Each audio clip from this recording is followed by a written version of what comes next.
श्री सद्गुरुदेव परमात्मने नमः।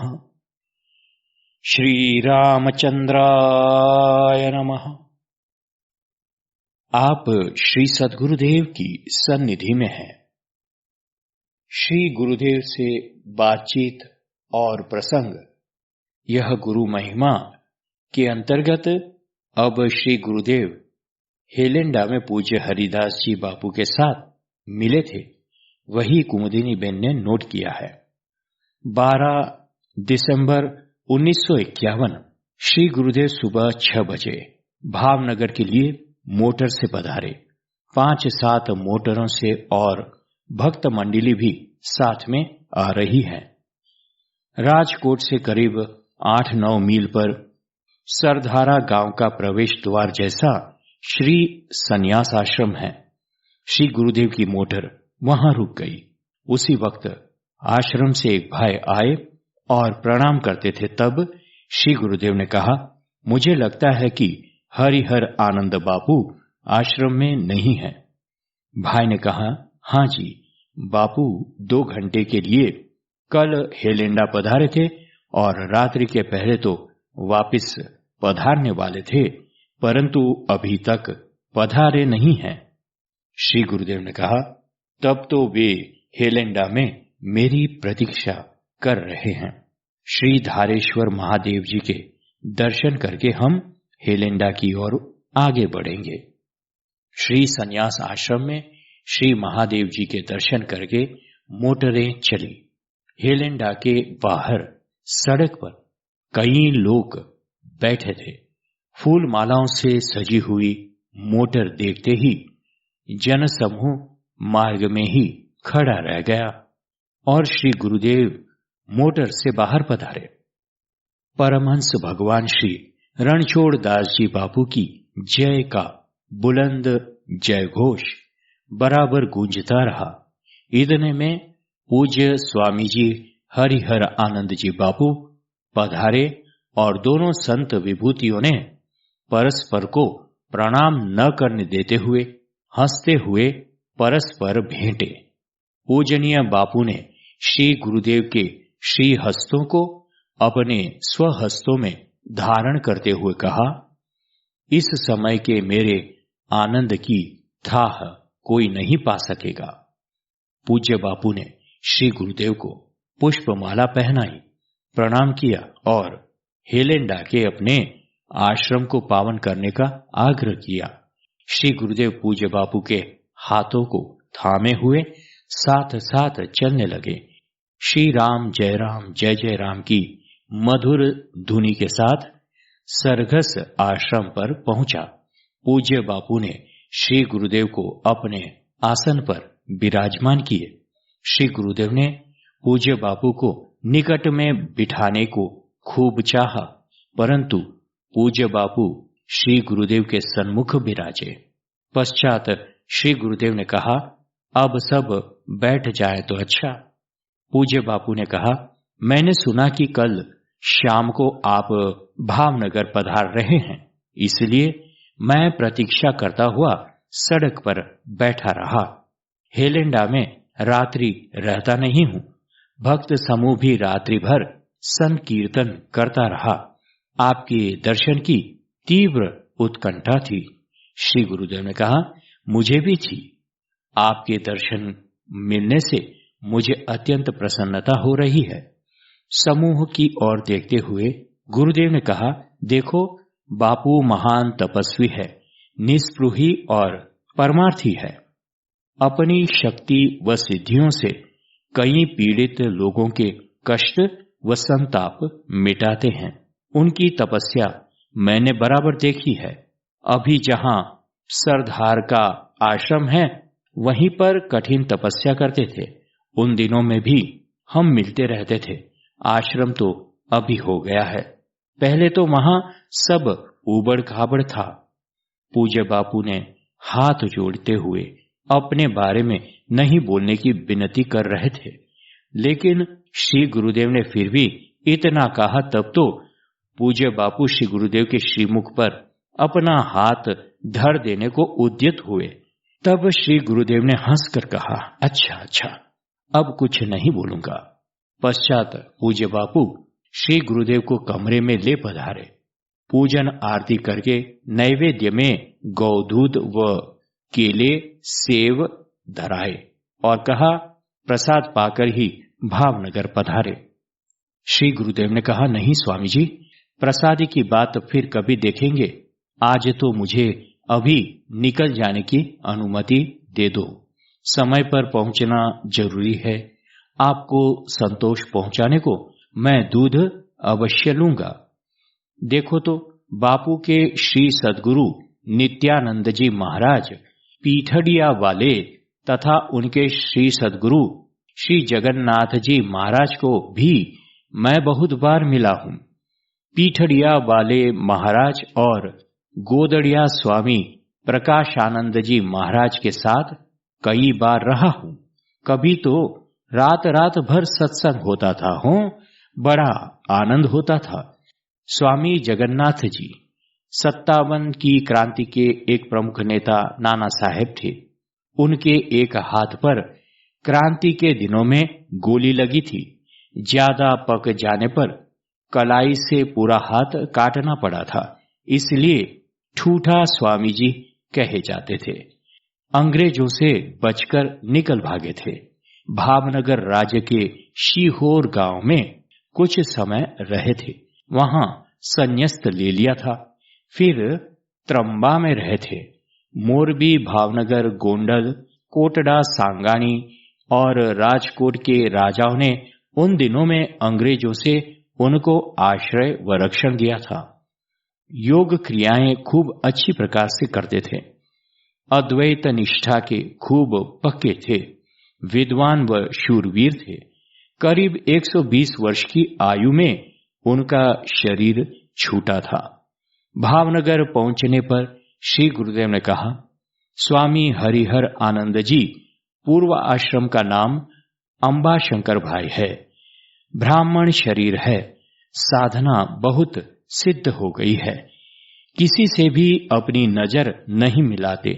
कभी नजर मिल जाए तो सामने वाले का मनोरथ अवश्य सफल हो जाता है। अभी तो जटा ऐसी नहीं रही है, वरना पहले तो जटा बिल्कुल जमीन को लगती थी। इतनी लंबी थी और शरीर खूब मस्त था।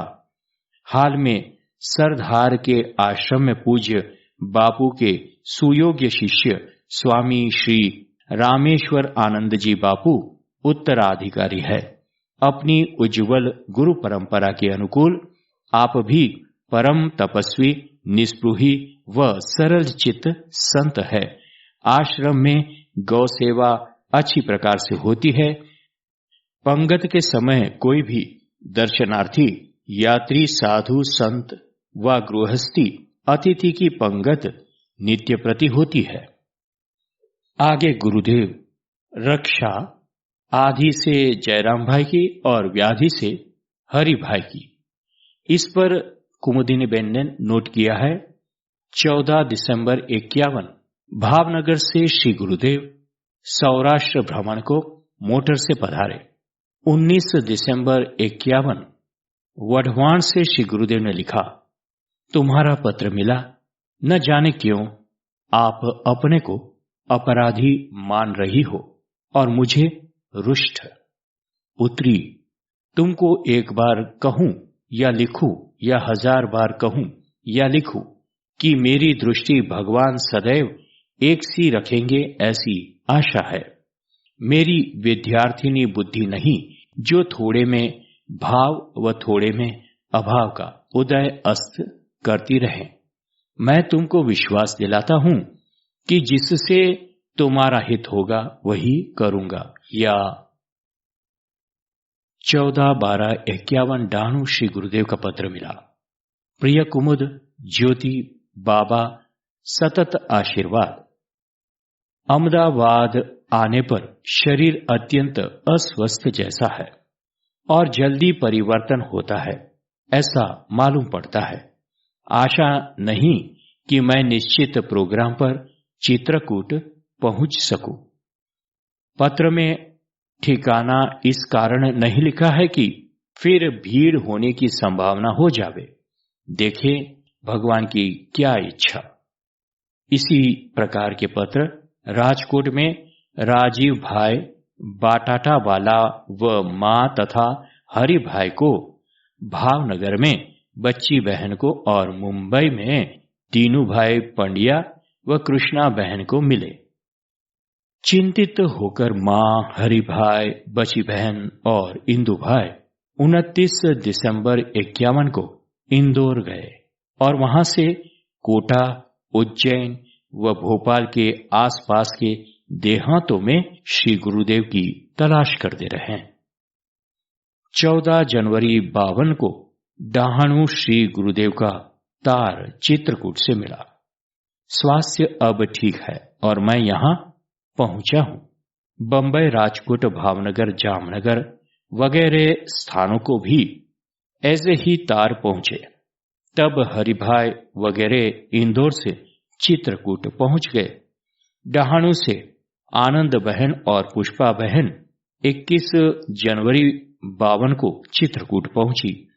भीमजी बापा, मानसत्ता, कृष्णा बहन, नाना भाई तथा और भी भक्त समूह चित्रकूट पहुंच गया और खूब शांतिपूर्वक सन्निधि का लाभ लेता रहा।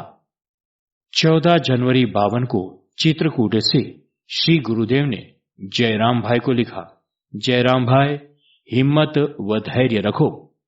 चक्रव्यूह भीतर फंसे शत्रु कीजे नाश, आय पड़ी शिर आपने छोड़ पराई आश। किसी की भी परवाह मत करो, भगवान राम समर्थ है, जो सबके काका, भाई, पिता, माता है। जे हरि करशे ते मम हितनु, यह सत्य है, तो सुख की संभावना अवश्य है। आप निश्चित रहे, भगवान पर सारा भार छोड़ दो। आप केवल यंत्रवत कार्य करो, पुरुषार्थ ही फलित होता है। प्रभु के घर में देर है पर अंधेर नहीं। किसी की भी परवाह न करो। तुम्हारे काका श्री राम जी बड़े समर्थ है, वे जो करे वही सत्य है। प्रिय पुत्री मनहर, तुम इतनी दुखितमना मत होवो बहन। विपत्ति भलाई करने को आती है। ये वे ठोकरें हैं जो हमें शिक्षा देती हैं कि बिना ठोकरे खाए घट सुंदर नहीं बनता। भगवान मंगलमय है, मंगल अवश्य होगा। यदि सूक्ष्म हानि हो तो चिंता नहीं, वह भी तुम्हें शिक्षा देगी। देखो, पाठशाला का उद्घाटन अभी हम कुछ दिन के लिए स्थगित रखेंगे, परंतु न मिल बंद होगा, न अफ्रीका जाना होगा, न और कुछ होगा। आराम से रोटी खाओ, रोटी। 19/1/52 को चित्रकूट से श्री गुरुदेव ने दीनू भाई पंड्या को पत्र में लिखा, सुनने में आया है कि तुम्हारा स्वास्थ्य ठीक नहीं है और न तुमने पत्र द्वारा खबर दी कि स्वास्थ्य कैसा है। अस्तु, देखते पत्र लिखो कि तुम्हारा स्वास्थ्य अब कैसा है। जया को आशीर्वाद। 19/1/52 को चित्रकूट से श्री गुरुदेव ने बीबी बहन को पत्र में लिखा, मेरा स्वास्थ्य बिल्कुल अच्छा है, चिंता करना नहीं और बंबई की भी चिंता न करना। भगवान राम पर विश्वास रखो, साहस से काम करने की सम्मति देती रहो। अफ्रीका जाना नहीं, नित्य प्रति आनंद से सितार बजाना। जगदीश अरविंद को आशीर्वाद। 29 जनवरी 1952 को चित्रकूट से श्री गुरुदेव ने जयराम भाई को पत्र लिखाया, आपका तार मिलने के 8 घंटे पहले मैंने तार दिया है जो पहुंचा होगा। जितनी मात्रा विश्वास में कम है उतनी ही विडंबना है। साहस छूट जाने पर मनुष्य में जड़ता आ जाती है और किंग कर्तव्य विमूढ़ हो जाता है। भविष्य का निर्माण आपके हाथ में नहीं। हानि, जीवन, मरण, लाभ, यश और अपयश यह सब किसी दूसरी शक्ति के हाथों में है, जो अनिच्छा होने पर भी प्राप्त होते रहते हैं। अस्तु, यह विचार करके साहस से व्यापार करना चाहिए। नीरी विडंबना से काम चलने का नहीं, और समय निकल जाने पर केवल पश्चाताप ही हाथ रहेगा। क्या थोड़ा सा कष्ट होने पर इतना साहस का ह्रास होना चाहिए? क्या भगवान पर निष्ठा बिना ही केवल खोटी भक्ति थी? जिसे भगवान पर विश्वास होता है उसे कष्ट होता ही नहीं। जीवन संघर्षमय है। संघर्ष और कष्ट में बहुत अंतर है। यह संघर्ष है, न कि कष्ट। यदि इसे कष्ट ही मान लिया जावे तो तुम्हारी हाथ की बात है क्या? साधारण बुखार आ जाने पर भी हमारे हाथ की बात नहीं रहती और हम डॉक्टर को अपना सारा शरीर सौंप देते हैं। तो क्या इस विषय को भगवान पर नहीं छोड़ सकते? यदि नहीं तो नहीं, परंतु स्मरण रखो कि इस प्रकार साहस छोड़ना भविष्य बिगाड़ना है। भगवान पर विश्वास रखकर कर्तव्य करो, जो कि मानव का कर्तव्य है। बुद्धि स्थिर रखकर विचारो, मार्ग को शोधन करो, प्रेरणा अवश्य मिलेगी। सावधान, तुम्हारे ऊपर कर्तव्य का उत्तरदायित्व है, जो तुम्हें सदैव करना होगा। भूल न करो। साहस से काम लो। धन व पद के लोभ ने मनुष्य को मनुष्यत्व से नीचे ढकेल दिया है। जयराम, ईश्वर आपके साथ है। घबराओ नहीं, साहस करो।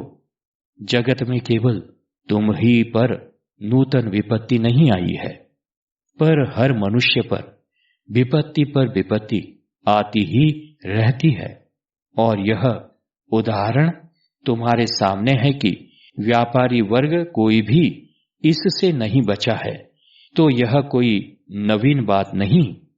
मनुष्य की गति ऊर्ध्व अध होती रहती है।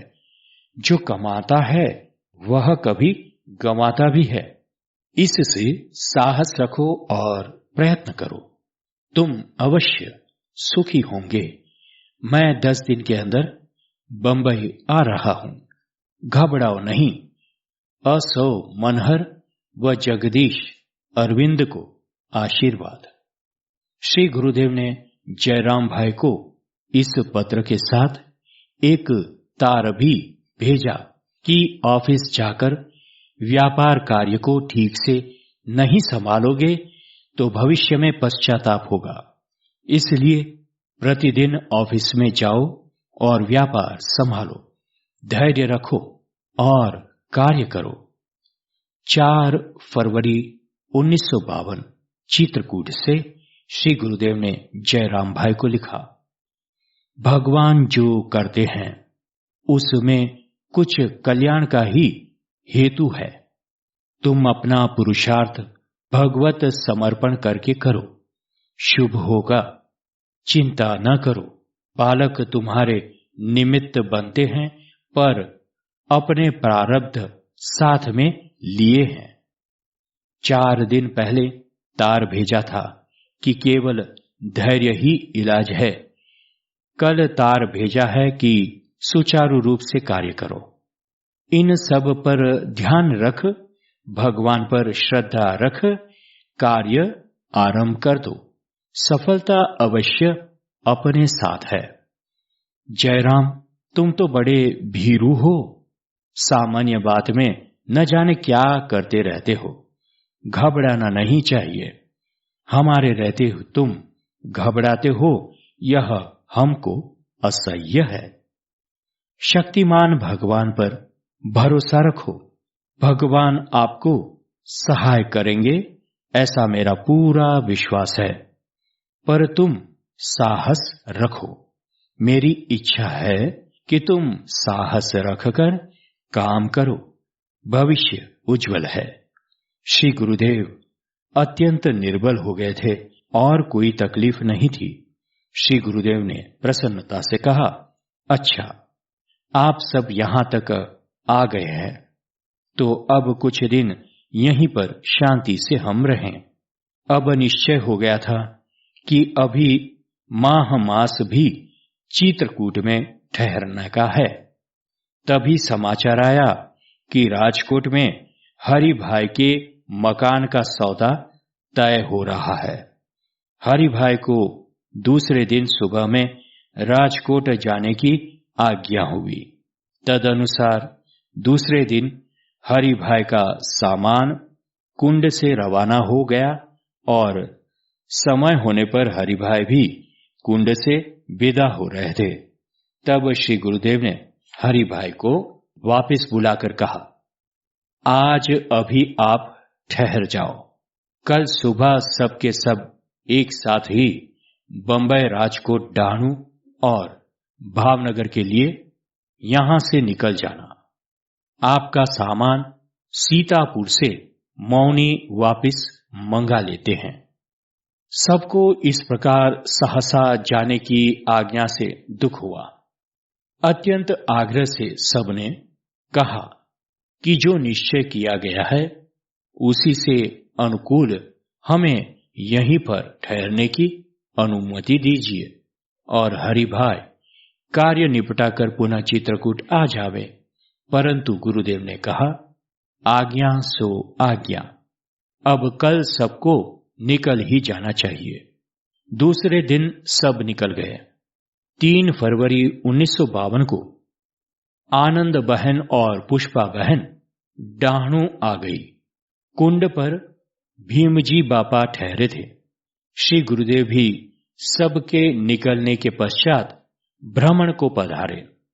2-4 दिन पश्चात वढवाण से लक्ष्मी बहन प्रभा बहन के साथ कुंड पर पहुंची। महामास सन्निधि में ठहरने की आज्ञा पत्र द्वारा पाकर आई थी। वह आश्चर्य से स्तब्ध रह गई कि यहां पर तो श्री गुरुदेव भी नहीं विराजे हैं और न मां वगैरह हैं। पहले तो उनको भारी निराशा हो गई और वापस जाने का विचार आ गया, लेकिन उनके साधक मन को शांत, शुद्ध, परमाणु युक्त, परम पावनकारी तीर्थ धाम के पवित्र निरुपद्रवी स्थान की अद्भुत शांति वह आह्लाद की अनुभूति फौरन हो गई। तब दोनों बहनें मंदाकिनी गंगा के सामने वाली कुंड की गुफा में ठहर गई और आनंद पूर्वक साधन भजन में लगी रही। करीब 1.5 मास के पश्चात दिनांक 20 या 22 मार्च की मध्य रात्रि को श्री गुरुदेव की आवाज आई, क्यों लक्ष्मी बहन, कैसी हो? लक्ष्मी बहन चौंक उठी, लैंटेन लेकर बाहर आई। श्री गुरुदेव मंद मंद हंसते हुए खड़े हैं। लक्ष्मी बहन के मुंह से निकल गया, ओ हो महाराज जी, आप? और इस वक्त इस तरह आपके शरीर पे ये सब क्या है? श्री गुरुदेव, पहले हम बैठ तो जावें, फिर खूब बात करेंगे। गुफा में आसन पर विराजमान श्री गुरुदेव ने कहा, खसरा का भोग एकांत में भोग कर अभी आया हूं, वरना हरिभाई को बहुत ही कष्ट होता। मन ने कहा तो मैं ही एकांत को चला गया। खसरा को गुजराती में ओरी कहते हैं। देखो ना लक्ष्मी बहन, माता जी की कितनी कृपा हुई है। नाक, गला, आंख, मुंह सभी जगह माता जी पधारी थी, खूब कृपा की थी। अब तो बदन तथा हाथों पर थोड़ी ही दाने दिखाई दे रहे हैं। इस तरफ राजकोट में हरि भाई ने 9 फरवरी 52 को मकान का सौदा पक्का किया। दूसरे दिन चंद्र ग्रहण के मोक्ष स्नान के पश्चात हरि भाई को तेज ठंडी महसूस हुई और तेज बुखार हो आया। 104-105 डिग्री का तेज बुखार कई दिनों तक बराबर बना रहा। डॉक्टरों को निदान नहीं हो रहा था। इस बीमारी से मुक्त होते हुए जब प्रथम बार हरिभाई खड़े हुए, उस दिन लक्ष्मी बहन का पत्र मां को मिला कि महाराज श्री इस प्रकार यहां दर्शन दिए हैं और अभी यहां विराजे हैं। खसरा तो अब विदा हो चुके हैं, कुछ कुछ चिन्ह हैं। थोड़े दिन के बाद राजकोट पधारेंगे, इसलिए श्री गुरुदेव की आज्ञा है कि आप न यहां आवे न पुष्कर जावे।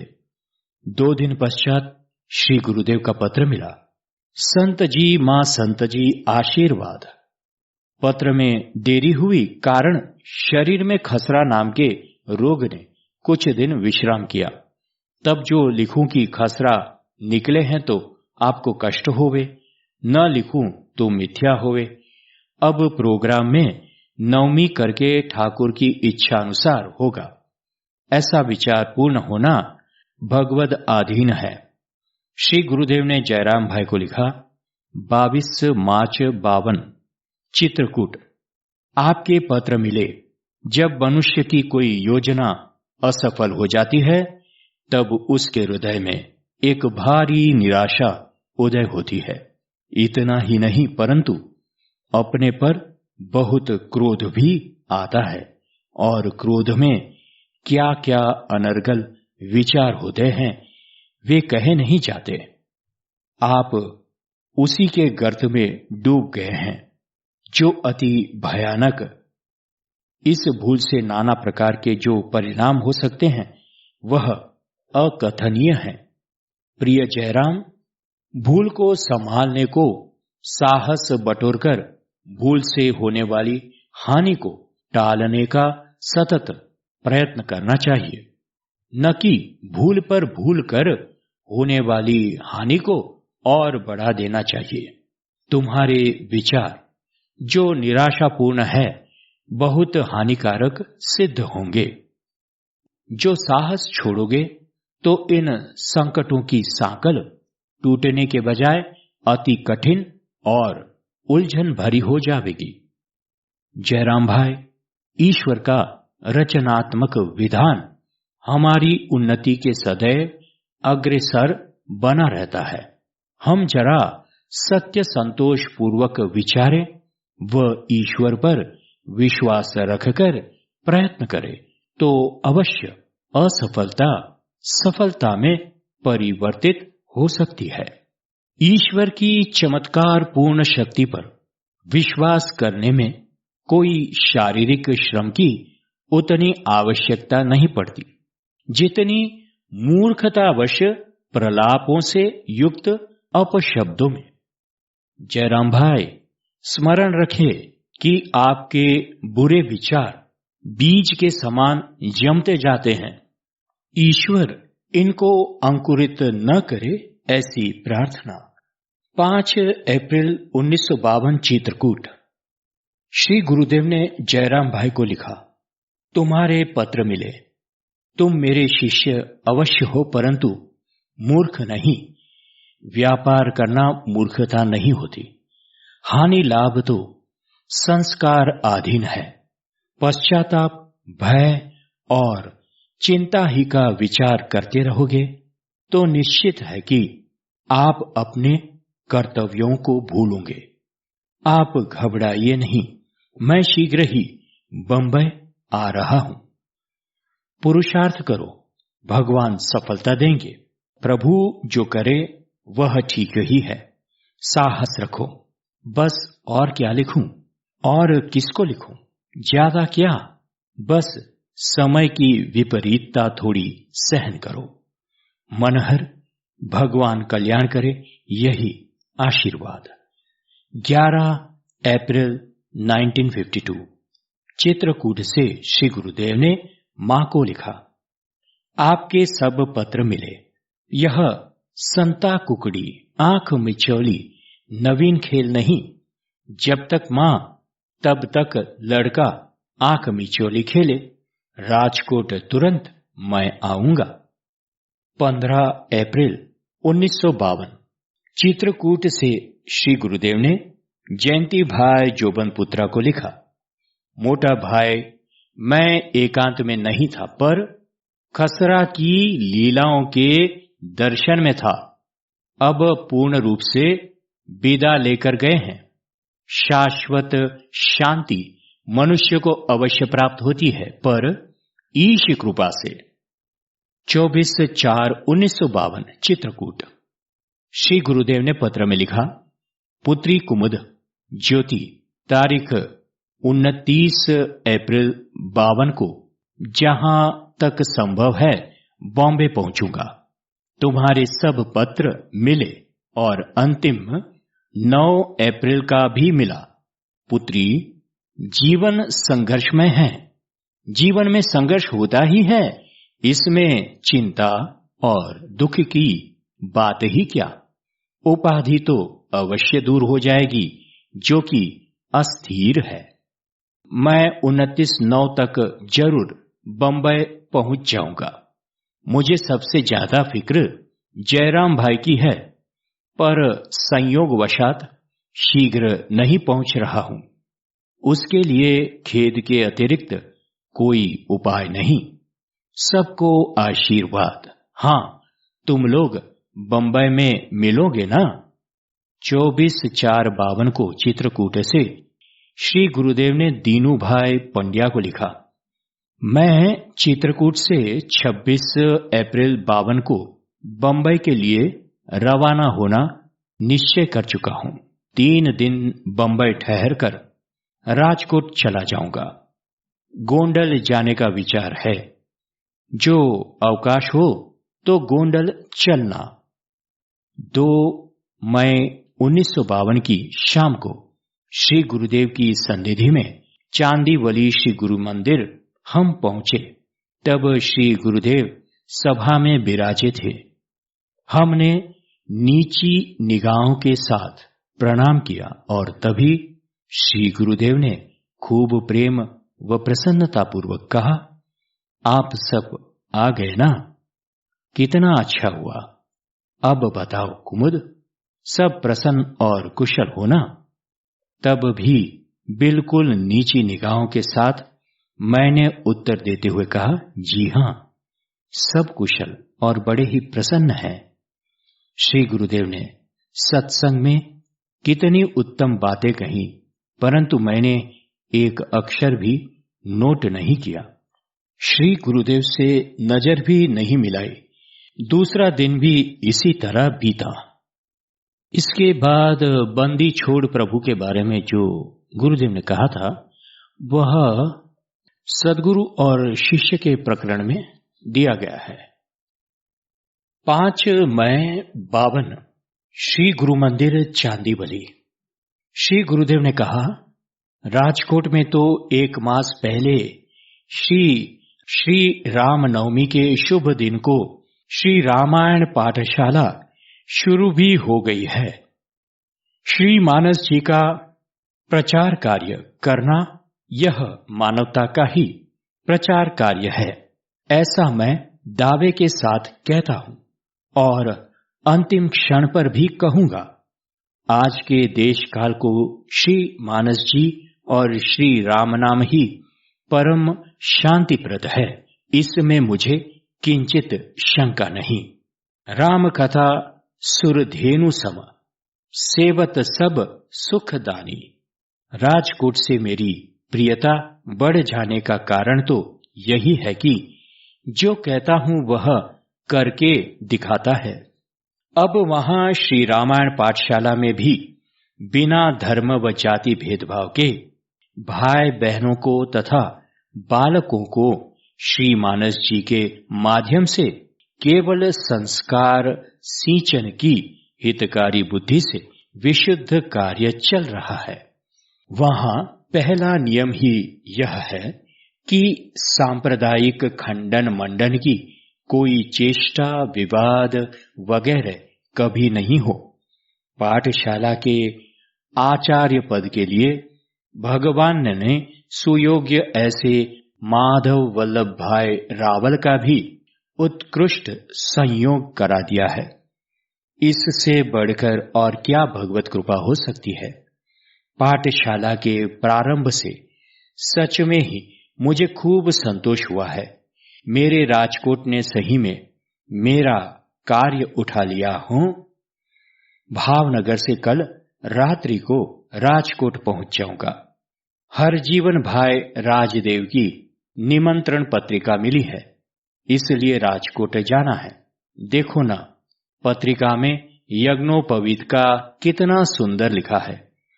ओम यज्ञोपवीतम परमम पवित्रम प्रजापतेर्यत् सहजम पुरस्तात् आयुष्यमग्रयम प्रतिमुचम शुभ्रम यज्ञोपवीतम बलमस्तु तेजः। प्रजापति के प्रथम प्राकट्य के साथ ही प्रकट हुआ है ऐसा वह परम पवित्र शुभ तेजपूर्ण यज्ञोपवीत उसको धारण करने वाले को अत्युत्तम 100 वर्ष का आयुष्य प्रदान करे और बल व ब्रह्म तेज की वृद्धि कर देने वाला हो। परसों तो आश्रम में समूह यज्ञोपवीत समारोह है। मेरे ख्याल से 100 से अधिक किशोर यज्ञोपवीत धारण करेंगे। हर जीवन भाई तथा भीमजी भाई ने अपने पुत्रों के साथ अन्य द्विज बालकों को भी यज्ञोपवीत संस्कार सुलभ कर दिया है। मानव समाज में ऐसा ही होना चाहिए। एक दूसरे का कार्य एक दूसरे ने संपन्न या सुलभ कर देना चाहिए। हरि ओम तत्सत। हरि ओम तत्सत। हरि ओम तत्सत। ओम शांति शांति शांति।